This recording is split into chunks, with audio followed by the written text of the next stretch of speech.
Frères et sœurs, la paix soit avec vous. Nous voici en ce deuxième dimanche de Pâques, dimanche dit de la miséricorde divine. Oui, ce dimanche a été instauré par le pape Saint Jean-Paul II le 30 avril l'an 2000, jour de la canonisation de Sœur Faustine à Rome. Un petit mot sur Sœur Faustine. Elle avait eu une vision en 1931 sur le cœur miséricordieux de Jésus. Et d'ailleurs, cela a donné lieu au chapelet de la miséricorde divine. Les lectures de ces jours nous invitent à entrer ou à continuer cet élan du témoignage. Dans la première lecture, frères et sœurs, du livre des Actes des Apôtres, que nous lirons tout au long de ces temps de Pâques jusqu'à la Pentecôte, Saint Luc, qui en est l'auteur, dans l'extrait de ce jour, il nous donne une synthèse théologique de l'Église primitive. C'est-à-dire, il dit, le frère était assidu à l'enseignement des apôtres et à la communion fraternelle, à la fraction du pain et aux prières. Voilà là une synthèse théologique de ce qui constituait les socles même, la base même de cette Église primitive. Et nous continuons aussi sur cette même lignée. Frères et sœurs, Luc place à juste titre l'enseignement des apôtres en premier lieu. C'est-à-dire, c'est le témoignage véridique de leur foi au Christ et qui devient pour nous, qui sommes héritiers de cette grâce, le socle de notre foi. Notre foi n'est pas une idée, mais une expérience de vie en Christ que nous avons, je dirais, reçue du témoignage apostolique. C'est pourquoi, dans notre cheminement, nous sommes invités à vivre cette foi nourrie par l'enseignement des apôtres, à vivre la communion, la koinonia. Cette communion fraternelle, c'est-à-dire l'accord des esprits et des cœurs, au-delà de nos diversités culturelles, de pensées, de philosophies. On doit appeler à une convergence du cœur et des esprits. Et Luc souligne encore la place de la fraction du pain, c'est-à-dire la place de l'Eucharistie. Et il renchérit en disant, ils prenaient leur repas avec allégresse et simplicité de cœur, et ils louaient Dieu. Mais soulignons une chose, frères et sœurs, Luc fait une nette différence entre la fraction du pain, c'est-à-dire comme repas sacrificiel, c'est-à-dire eucharistique, et les repas ordinaires solidaires pour tous, où les frères et sœurs se retrouvaient pour partager le pain avec ceux qui n'en avaient pas assez. Donc, il y avait la mise en commun de leurs biens pour partager avec ceux qui étaient dans la fragilité. Et Luc évoque le quatrième pilier, qui est en fait le socle de toute vie chrétienne, c'est-à-dire la prière. Cela avec assiduité. Nous aussi, frères et sœurs, nous sommes invités à la prière assidue pour vivre ce cœur à cœur avec celui qui nous a sauvés. Mais la prière devient pour nous une nécessité de la vie chrétienne authentique et non pas une option. La prière fait partie de notre vie.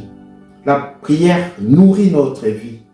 La prière éclaire notre vie. Et cette vie de prière assidue, frères et sœurs, nous donne force à vivre cette fraction du pain dans le sens eucharistique du terme et ouvre notre intelligence à l'enseignement reçu des apôtres que l'Église perpétue aussi aujourd'hui.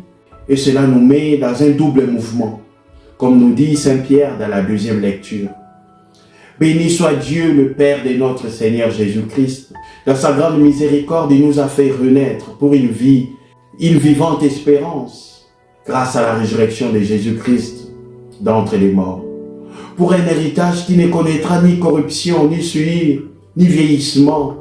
Cet héritage vous est réservé dans les cieux. À vous que la puissance de Dieu garde par la foi, pour un salut prêt à se révéler dans le dernier temps. Frères et sœurs, ce double mouvement dont je parlais tout à l'heure, c'est à la fois les dons et les grâces de Dieu, d'un côté, et en retour, notre émerveillement de joie et de remerciements parce que nous sommes bénéficiaires de ce bienfait de Dieu.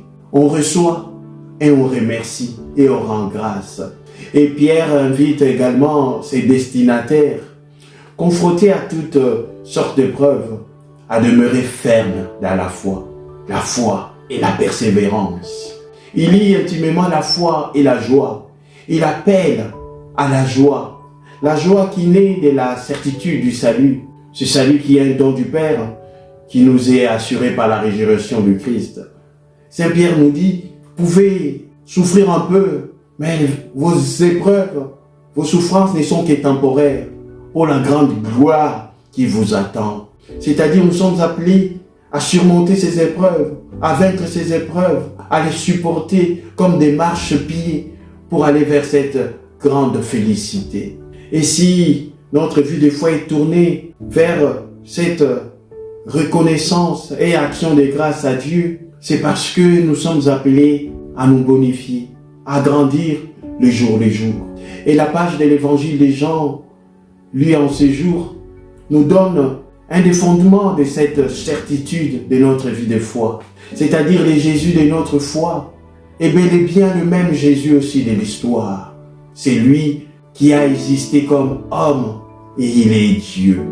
Voilà, les apôtres font l'expérience, frères et sœurs, de la résurrection du Christ, mais grâce au doute d'un d'entre eux, Thomas. Le Christ viendra lever ce doute non seulement à travers ses apparitions, mais aussi par son désir de les relever de leur torpeur. Et l'Évangile dit, ils avaient verrouillé les portes par crainte des Juifs. On imagine quelle atmosphère d'incertitude, mais aussi d'espoir à la fois, de se retrouver entre apôtres. Mais il y avait toujours la peur qui les habitait énormément. Mais Jésus viendra les voir. La première fois, Thomas n'était pas là. Jésus vient et dit, la paix soit avec vous. Il vient leur apporter l'apaisement à travers sa présence et de son pardon.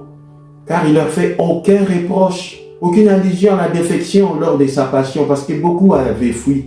Il leur donne le souffle de son esprit et les envoie en mission en leur donnant pouvoir et autorité. Recevez l'Esprit Saint. À qui vous remettrez ses péchés, ils seront remis. À qui vous maintiendrez ses péchés, ils seront maintenus. Voilà un beau sacrement que le Seigneur donne à son Église. Le sacrement de la réconciliation. Un sacrement d'amour. Un sacrement d'humilité. Un sacrement de relèvement. Un sacrement de pardon. Un sacrement de guérison, frères et sœurs. C'est beau ce sacrement-là. Nous sommes appelés à y aller avec un cœur ouvert. Car ce n'est pas un tribunal, mais c'est une rencontre d'amour et d'humilité. Mais voilà, Jésus reviendra encore voir ses disciples, ses apôtres, pour leur ôter le doute. Le deuxième jour, Thomas sera là. Il dit, la paix soit avec vous. Et il leur montre les marques de son supplice. Et entre en dialogue avec Thomas, qui était certainement profondément attaché à Jésus. Et il avait dit, souvenez-vous, allons nous aussi mourir avec lui quand Jésus se rendait chez Marthe et Marie pour ressusciter Lazare. Donc il était vraiment attaché à Jésus. Peut-être c'est à cause de cela aussi qu'il ne pouvait pas accepter la mort infamante de Jésus sur la croix, sa déception, sa tristesse, les retient à l'écart des autres. C'est peut-être pour cela qu'il était absent lors de l'apparition de Jésus, au premier jour. Mais Jésus, voilà, se prête aux exigences de Thomas. Thomas, avance ton doigt ici, vois mes mains, avance ta main et mets-la dans mon côté. Cesse d'être incrédule, sois croyant.